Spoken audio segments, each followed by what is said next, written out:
Good morning guys. आज की सुबह चित्तौड़गढ़ फोर्ट में चलेंगे। आज रात जो है उदयपुर से आकर के चित्तौड़गढ़ में स्टे किया था और अब सुबह सुबह जो है नहा धो करके रात एक धर्मशाला में स्टे कर लिया था और अब नहा धो के जो है अब निकले हैं चित्तौड़गढ़ का किला देखने। तो गाइस ये चित्तौड़ दुर्ग जो महाराणा प्रताप के पिताजी ने बनवाया था, सबसे पहले चित्तौड़ दुर्ग ही बना था, उसके बाद उदयपुर बसाया गया। मेवाड़ की राजधानी, ये मेवाड़ की राजधानी होती थी।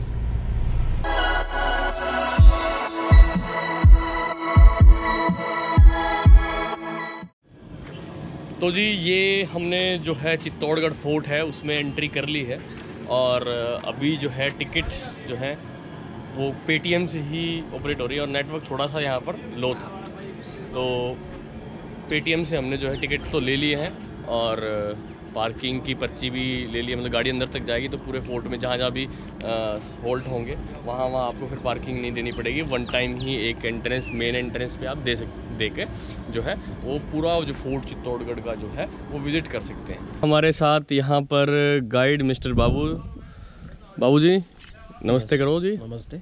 तो बाबू जी बताएं, थोड़ा स्टार्ट करें चित्तौड़गढ़ किले के बारे में, हमें थोड़ा सा ये पूरा किले का इतिहास मैं आपको समझाऊंगा जी। ये जो सर आप फोर्ट विजिट करने के लिए आए हो, ये फोर्ट क्या शक्ति, भक्ति, त्याग और बलिदान की पावन नगरी है चित्तौड़गढ़। शक्ति के अंदर आते हैं महाराणा प्रताप, भक्ति के अंदर मीराबाई, त्याग में दासी पन्नादाई और बलिदान में रानी पद्मनी, जिन्होंने इधर में 16,000 दासों के साथ में खुद को जिंदा आकर जला दिया था, जिसे बोलते हैं जोहर। अभी जो सर आप पीछे 7 गेट क्रॉस करके आए ना फोर्ट के अंदर चढ़ाई करने के लिए, हाँ। वो 7 गेट तो उस टाइम का बैक साइड है। ओके। फोर्ट का जो फ्रंट गेट है वो आपको आगे दिखाएंगे। सूरजपोल गेट है, सूर्यवंशी राजा थे तो फ्रंट गेट हमेशा पूर्व दिशा में रखते हैं। ये जो फोर्ट आप विजिट करते हो एशिया महाद्वीप का सबसे बड़ा फोर्ट है। ये पूरा फोर्ट आप देखते हो 13 किलोमीटर में। एशिया का है या वर्ल्ड का है? एशिया का। एशिया का। ये पूरा फोर्ट आप विजिट करोगे 13 किलोमीटर का है, 13 किलोमीटर, 700 एकड़ जमीन के ऊपर बसा हुआ है और 1500 साल पुराने इस किले का इतिहास है इधर में।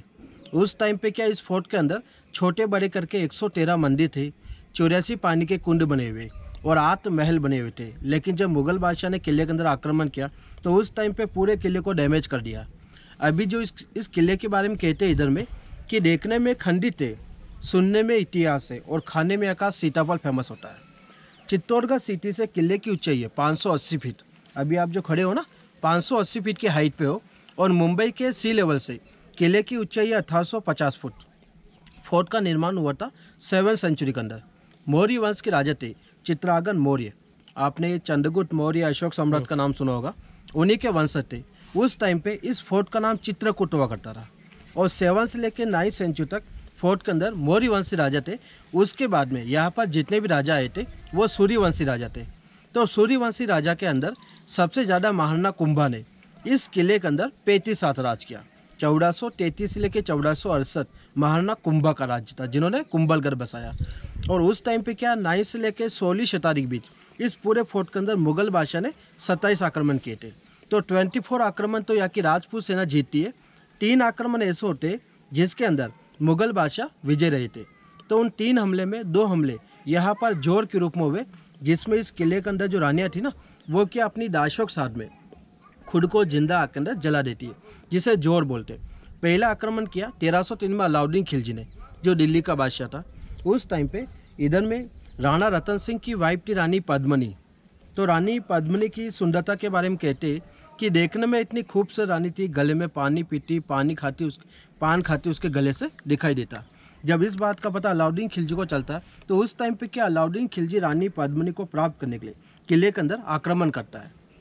लेकिन सर आक्रमण करने के बाद में जब अलाउद्दीन खिलजी को पता चलता है कि वो शक्ति से रानी पद्मनी को इस किले से प्राप्त नहीं कर पाएगा, तो उस टाइम पे अलाउद्दीन खिलजी इस पूरे किले को चारों तरफ से 6 मंथ तक घेर लेता है। तो 6 महीने तक अलाउद्दीन खिलजी किले को घेर के रखता ना। उस टाइम पे क्या होता है, इस किले के अंदर आने वाले राशन पानी को अलाउद्दीन खिलजी बिल्कुल बंद कर देता है। उस टाइम पर जिस फोर्ट के अंदर पॉपुलेशन थी तो वो लोग क्या भूख प्यास से मरने लगते। राणा रतन सिंह को इस बात का पता चलता है। राणा रतन सिंह उस टाइम पे अलाउद्दीन खिलजी समझौता करने के लिए गया।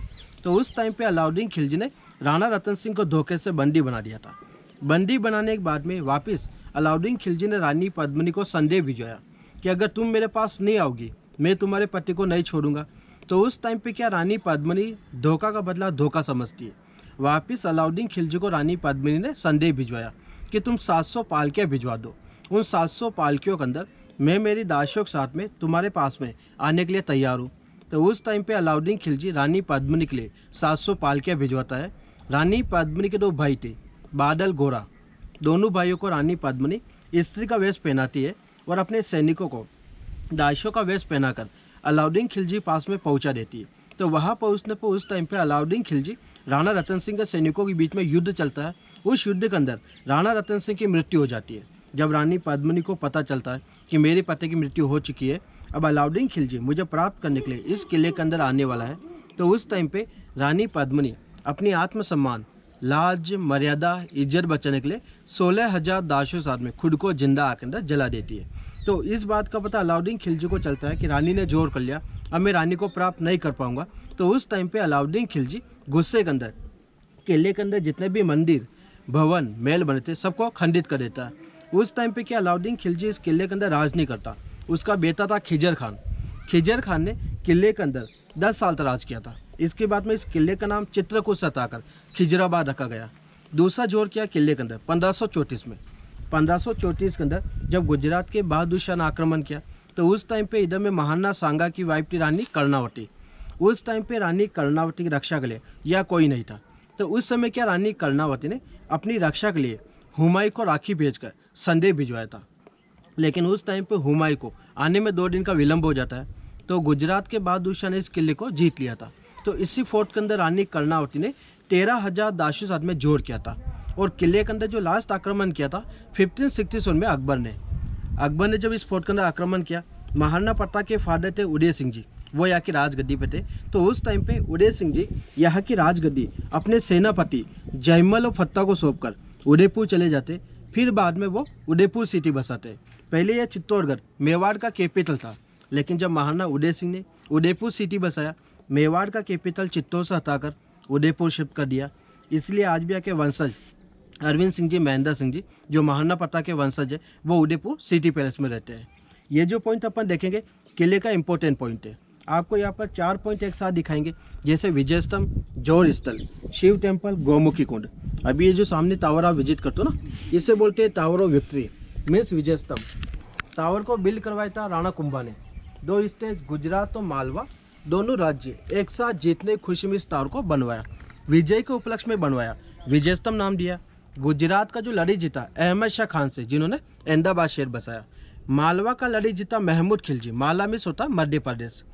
1448 से लेकर 1458 टावर को बनने में 10 साल लगे। उस टाइम पे क्या सर 90 लाख रुपए का खर्चा आया। जो सोने चांदी कॉइन्स होता ना, उनका 90 लाख रुपए। 122 फुट टावर की हाइट है सर। टावर के अंदर में 157 सीढ़ियाँ बनी हुई, 9 मंजिला टावर है, क्योंकि अपने हिंदू धर्म में नवग्रह होते, 9 मंजिल का टावर है। नीचे से टावर का आकार देखो आप, ऐसे लगेगा जैसे भोलेनाथ के डमरू के समान हो। नीचे से देखो सर 3 मंजिल चौड़ा है, बीच में से देखिए 5 मंजिल सकड़ा है, और ऊपर से वापस 2 मंजिल चौड़ा बना हुआ। ये जो टावर आप देखते हो सर, हमारे इधर में राजस्थान पुलिस के जो बाएं हाथ पे सिंबल होता है ना, ये इसी टावर का। राजस्थान पुलिस की शान है ये विजय स्तंभ। ये देखिए सर, नीचे ये जो पूरा गार्डन आप देख लो ना, ये पूरा गार्डन उस टाइम का जोड़ कुंड हुआ करता था। ये जो गार्डन आप विजिट करते हो, ये उस टाइम पे 40 से 50 फुट का गहरा अग्नि कुंड था, जिसके अंदर यहाँ की रानियाँ थी, वो क्या चंदन की लकड़ियों में आग जलाती, अपने दाशों के साथ में खुद को जिंदा आग के अंदर जला देती है। लेकिन 1956 में 1956 के बाद में ये फोर्ट क्या गवर्नमेंट का नाम आ जाता है। तो उस टाइम पे क्या गवर्नमेंट इस पूरी जगह पर मिट्टी डलवाकर इसको गार्डन में डेवलप कर देती है। आज भी सामने साइन बोर्ड है, इसके ऊपर लिखा हुआ जोर स्थल।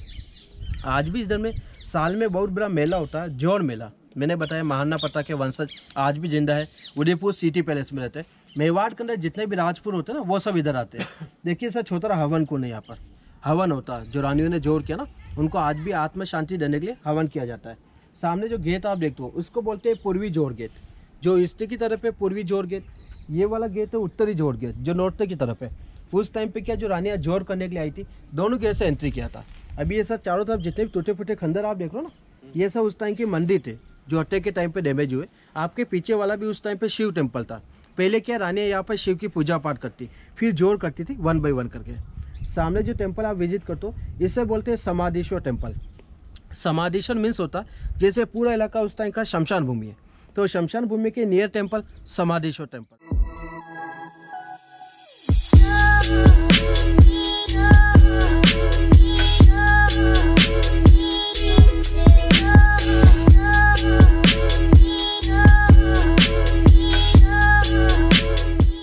ब्रह्मा जी का टेम्पल है, ब्रह्मा जी का वाहन होता है लोटस। नीचे टेम्पल का शेप देखिए, एक लोटस के ऊपर बनाया गया, जो उसका कमल होता है ना उसके ऊपर टेम्पल को डिजाइन किया गया।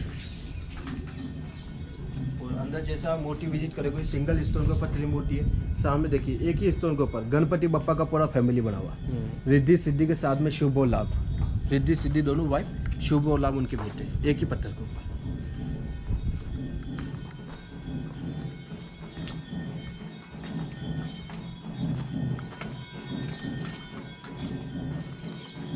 ये जो व्यू आप विजिट करते हो, मैंने आपको बताया गूगल पर जो आप सर्च करते हो चित्तौड़गढ़ के बारे में, उसके अंदर जो पानी का पिक्चर आता है ये वही दिखाते हैं। ये उस टाइम पे रानी पद्मिनी, कर्णावती, मीराबाई जितनी भी रानियाँ थी ना उनके नहाने का स्विमिंग पूल है। और ये निर्भयनाथ के चरण पादुका है, जो राजा महाराजा टाइम के पुजारी होते ना, निर्भयनाथ की चरण पादुका। यहाँ से पूरा चित्तौड़गढ़ सिटी का व्यू है, पूरा शहर आपको दिखता है। ऊपर जो सामने डैमेज हवेली आप देखते हो, ये जो उदय सिंह के कमांडो मैंने बताया ना जयमल फट्टा, जिन्होंने इधर में फाइट किया था अकबर के साथ में, उनके सेनापति का हवेली है, जो अभी अपन रास्ते में चलेंगे ना गाड़ी से दिखेगा। अब यहाँ से आपको शूज खोल के मंदिर दर्शन करना है। एक ही स्टोन पर त्रिमूर्ति है और वर्ल्ड का सबसे सुंदर टेम्पल है।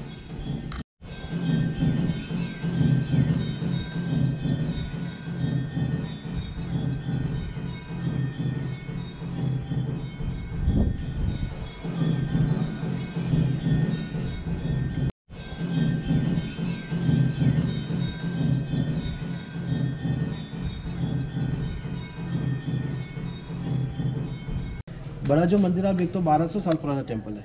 ये मंदिर आप देखते हो 8th सेंचुरी का है। गुजरात के ईडर गांव से है ना बप्पा रावल, उन्होंने इस टेम्पल को बिल्ड करवाया था। तो उस टाइम पे ये मंदिर विष्णु टेम्पल था, लेकिन 1303 में अलाउद्दीन खिलजी ने ओल्ड फोर्ट को डैमेज किया, इस टेम्पल को डैमेज किया था। तो 1433 के अंदर राणा कुंभा यहाँ की राजगद्दी पाए। राणा कुंभा ने दोबारा इस टेम्पल का रिनोवेशन करवाया। अभी प्रेजेंट टाइम के अंदर राधा, कृष्ण और बलराम तीनों का मूर्ति एक साथ देखने को मिलेगा। पहले ये विष्णु मंदिर था, विष्णु का वाहन होता ना गरुड़। ये जो छतरी आप देखते हो इसके नीचे ब्लैक स्टोन में मूर्ति बना हुआ है, जो आज भी गरुड़ भगवान का मूर्ति है। और छोटा मंदिर आप देखते हो मीराबाई का टेम्पल है।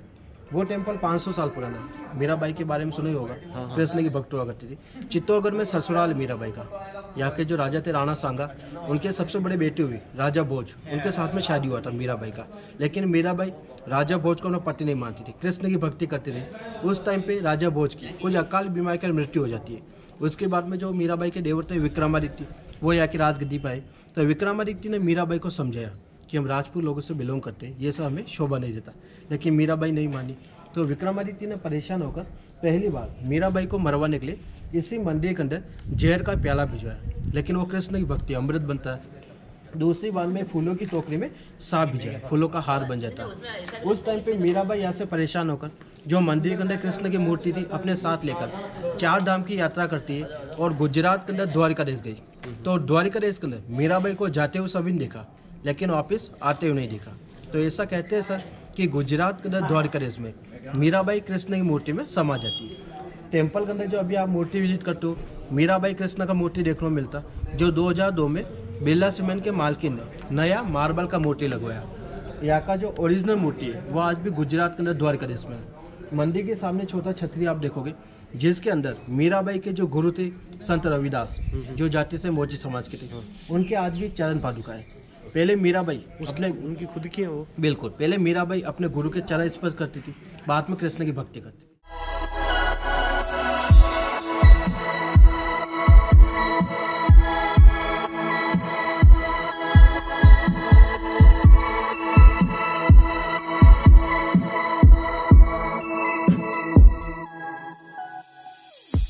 ये जो पानी के बीच जो पैलेस आप देखते हो पद्मिनी का मेन पैलेस है। इसको बोलते हैं जल पैलेस या समर पैलेस। गर्मी के मौसम में 4 महीने रानी पद्मिनी इसी महल में रहती है। उस टाइम पे एसी कूलर नहीं होती, तो गर्मी के हिसाब से रानी के लिए जल महल बनाया था। और उस टाइम पे क्या रानी पद्मिनी महल के अंदर बोट के अंदर आती जाती, नाव के अंदर में। उस टाइम पे क्या लकड़ी का नाव चलता था। ये जो पैलेस था उस टाइम पे रानी पद्मिनी की जो दासियाँ थी वो इस पैलेस में रहती थी, और रानी पद्मिनी उसके अंदर घूमने फिरने के लिए जाती थी। अभी इसके अंदर कुछ भी नहीं है, तो गवर्नमेंट ने क्या गार्डन मेंटेन कर दिया, हर तरह के गुलाब के फूल गार्डन अंदर लगे हुए हैं। जिस तरह कुंड आप देखते हो ना, इसको भीमलत कुंड के नाम से जानते हैं। ऐसा कहा जाता है कि उस टाइम पे राजा वहाँ जो शासन आया था, इससे पहले क्या पांडव इधर आए थे, तो भीम ने क्या इधर पैर मारा तो खड्डा हो गया था, इसलिए इसको भीम कुंड नाम दिया गया। पांडव जो वनवास के लिए निकले थे वो उस टाइम पे इधर भी आए थे। तो पांडवों में से जब भीम ने पैर मार के यहाँ पे पानी निकाला था, इसको भीमलत कुंड के नाम से जानते हैं। तो ये छोटे मोटे थे उस टाइम के मंदिर वगैरह बने हुए, राजा महाराजा टाइम के मंदिर है। तो ये आ गए हम सूरज पोल, जो मेन एंट्रेंस है चित्तौड़गढ़ फोर्ट की। अभी तो क्या है, सिटी साइड से ही आते हैं लोग मेन, लेकिन उस टाइम पर क्या होता था, जो मेन एंट्रेंस होती थी ना चित्तौड़गढ़ फोर्ट की, वो ये थी। तो चाहे खिलजी का वो रहा हो आक्रमण, ठीक है, तो जब भी वो आए लोग, नीचे बैटल फील्ड होती थी और इस बैटल फील्ड में से ही वो जो है ना आक्रमण करते थे। और ये चित्तौड़ का मेन गेट। ये जो सर मैंने आपको बताया, जब इस किले का निर्माण हुआ था 7वीं सेंचुरी के अंदर, तो उस टाइम पे फोर्ट के अंदर आने जाने का फ्रंट गेट इधर से हुआ करते थे। ये जो आप पीछे 7 गेट क्रॉस करके है ना फोर्ट के अंदर, वो 7 गेट उस टाइम पर नहीं थे। वो 7 गेट का निर्माण हुआ था 1433 के अंदर, महाराणा कुंभा ने करवाए थे। जब 1303 में अलाउद्दीन खिलजी ने आक्रमण किया रानी पद्मिनी को प्राप्त करने के लिए, उस टाइम पे अलाउद्दीन खिलजी ने किले के अंदर चढ़ाई किया था इस फ्रंट गेट से। इधर भी क्या 7 गेट बने थे। अलाउद्दीन खिलजी का आक्रमण हुआ ना, 7 गेटों को अलाउद्दीन खिलजी डैमेज करते हुए अंदर एंट्री किया था। अभी 6 गेट तो बिल्कुल डैमेज है। सामने वाला गेट आप देखो अभी का रिनोवेशन है। इसको बोलते हैं सूरज पोल गेट। सूर्य की पहली किरण इसी गेट के ऊपर आती है, इसलिए सूरज पोल गेट नाम दिया गया। और ये जो सर नीचे पूरा ग्राउंड आप देखते हो, ये उस टाइम का बैटल फील्ड है, युद्ध का मैदान। उस टाइम पे जो फोर्ट के अंदर जितने फाइट वगैरह हुए ना, इसी ग्राउंड में किए गए। आज इधर में क्या छोटे मोटे बस्ती बस गए, तो वो लोग क्या आज खेती करने लगे। और ये जो सर स्टेप वगैरह आप देखते हो सीढ़ियाँ, ये स्टेप उस टाइम का नहीं है। ये स्टेप क्या गवर्नमेंट ने बनाया 2008 में। उस टाइम पे क्या स्लोप होता था, एलिफेंट हॉर्स वगैरह चढ़ाई करते, तो उनके हिसाब से स्लोप रखते थे। लकड़ी वाला जो गेट आप देखते हो, गेट के ऊपर अगर आपने देख रहे हो लोहे के किले लगे हुए, इन किलों को बोलते हैं अंकुश। उस टाइम पे क्या होता है, जैसे दुश्मन आक्रमण करने के लिए फोर्ट के अंदर एंट्री करते हैं ना, वो क्या अपने साथ में एलिफेंट लाते हैं। तो दुश्मन क्या करते हैं, एलिफेंट को मदिरा पिलाकर पागल करवाते, फिर गेट को तोड़वाए जाते थे। तो एलिफेंट गेट को ना तोड़ पाए, उसके हिसाब से किले लगाए जाते हैं। एलिफेंट का साइज होता है ना, उसके बराबर। ये पूरे किले का दीवार है, इसको बोलते हैं सेफ्टी वॉल। ऊपर जो आप छोटे छोटे खड्डे देखते हो, उस टाइम पे क्या सैनिक दुश्मनों को भगाने के लिए तीरे चलाते थे। वी शेप के जो खड्डे आप देख रहे हो सर, सैनिक के पास में हथियार वगैरह खत्म हो जाते, क्या खड्डे के अंदर तेल घी पानी गर्म करके डालते कि कोई चढ़ाई ना करे। ये जो सामने टावर आप विजिट करते हो, इसको बोलते हैं जैन टावर, जैन कीर्ति स्तंभ। ये 12वीं सेंचुरी को बना हुआ, 12वीं शताब्दी का। उस टाइम पे जैन कोई राजा नहीं होते थे। राजपूत लोगों के टाइम पर जो अकाउंटेंट थे ना, मुनिम लोग, वो जैन लोग थे। उनकी यादगिरी में जैन कीर्ति स्तंभ बना हुआ। पास में जैन टेम्पल है, दिगंबर जैन टेम्पल, जो आदिनाथ को समर्पित है। जैन कीर्ति स्तंभ बना हुआ 7 मंजिल का है, 75 इसकी हाइट है, अंदर में 54 स्टेप है। लेकिन गेट बहुत छोटा होने के कारण से गवर्नमेंट ने हमेशा के लिए क्लोज कर दिया इसको। वो सामने जो टावर आप देखते हो विजय स्तंभ, इसी टावर को देखकर विजय स्तंभ बनाया गया था। ये 12वीं सेंचुरी का, इसके 200 साल बाद में विजय स्तंभ बनाया गया।